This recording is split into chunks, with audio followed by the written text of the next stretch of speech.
Yan, kamusta mga idol? Welcome back na naman sa ating bagong channel, no? So, may nagtanong kasi sa atin kung ilang days na daw yung ating alaga, no? So, 20 days na sila mga idol, no? So, magtitimbang rin tayo kung naka 1 kilo ba, kung may 1 kilo ba sa 20 days, no? So, titimbang natin kung 1 kilo or nasa mga 800 to 900 grams lang mga idol, no? So, yan. So kung makapansin nyo nga pala mga idol kung bakit laging gabi tayo nagbablog, no? So tulog kasi tayo sa umaga, no, mga idol. So sa gabi kasi yung trabaho natin dito, no? So pag umaga kasi pagkatapos ko magpakain dito maglagay ng pakain dito sa manukan, ayan, saka lagyan ng tubig, nagkakape ako tapos almusal, and then maglilinis tayo ng babuyan, no? Kasi may babuyan pa tayo mga idol. Meron tayong 2 inahin saka 3 fattener na inaalagaan mga idol, no? Yun lang yung ating ginagawa pag umaga. So pagkatapos kong linisan at pakainin yung mga baboy, natutulog na tayo mga idol, no? Nag-alarm naman tayo ng alas 11:30 mga idol. Pagkatapos kong kumain, and then yun, linis na naman and pakain uli ng baboy, no? So natutulog uli ako ng hapon mga idol. Yung gising ko na yan alas 4, ganun uli ang gagawin ko, magpakain uli. And then gabi na, yun, dito na naman tayo naka-duty sa ating mga alagang manok, no? Kasi medyo malayo-layo sa aking tinitirahan, sa aming bahay, kaya kailangang bantayan. Kasi sa umaga kahit hindi mo masyadong bantayan, kasi alam mo naman yung panahon no? So tuwing gabi lang binabantayan kasi medyo malayo-layo ng konti, no? So mahirap na, no? Baka pagising natin sa umaga ubos na or wala na, no? So kailangan bantayan, no? So yun, kaya sa umaga tulog, kaya tuwing gabi tayo nakakapag-vlog mga idol, no? So ayun, kasi may nagtanong sa atin kung ilang days na daw yung ating yung ating manok mga idol. So 20 days na sila mga idol. So magtitimbang tayo ngayon kung may 1 kilo na ba or 800 grams lang mga idol, no? So let's go, magtimbang tayo. So nakitiwang ating timbangan mga idol. So buhayin natin, patay pa pala. Magtitimbang tayo kung naka 100 grams na ba, ay naka 1 kilo na ba 20 days. So 20 days pa lang sila mga idol. Bukas ba sila magti-21? So tulog naman tayo ng umaga, kaya ngayon natin titimbangin.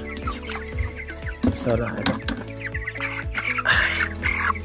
tingnan natin kung maka 1 kilo ba talaga sa 20 days mga idol. Oh yun, no? 1.1, no? Ayan, makikita nyo mga idol, 1.1 sila in 20 days, no? So bukas medyo magaganda-ganda kasi yung bulas ng ating manok mga idol. So hindi masyadong malamig. So ayan siya, 20 days na siya mga idol, no? 1.1. So siguro ito yung malaki. So magtitimbang din tayo ng maliit. So maliit-liit mga idol, kasi hindi naman pare-parehas ng manok. Ito maliit mga idol, merong malaki, merong maliit. Hindi naman kasi pare-parehas yung size, no? So ayan, 800 mga idol yung maliit, no?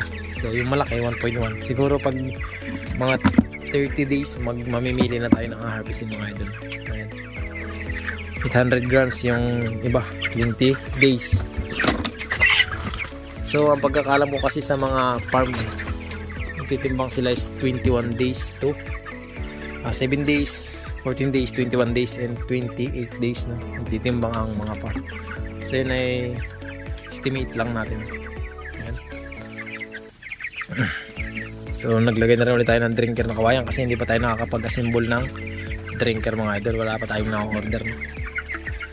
Kung makikita nyo sila, 20 days pa lang yan, pero quality na yung ganda, no? Ayan.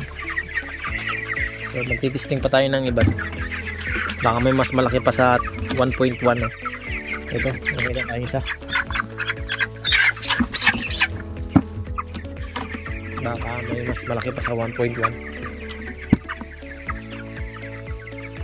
Ganun talaga mga idol. 1.1.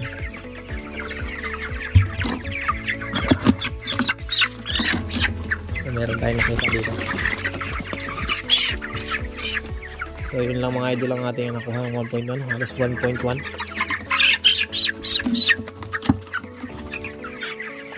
Ito mga idol, hindi kasi pare-pares yung laki. Ito 900 mga idol. So pinakamataas na siguro ay 1.1, no? Pinakamababa ang 800.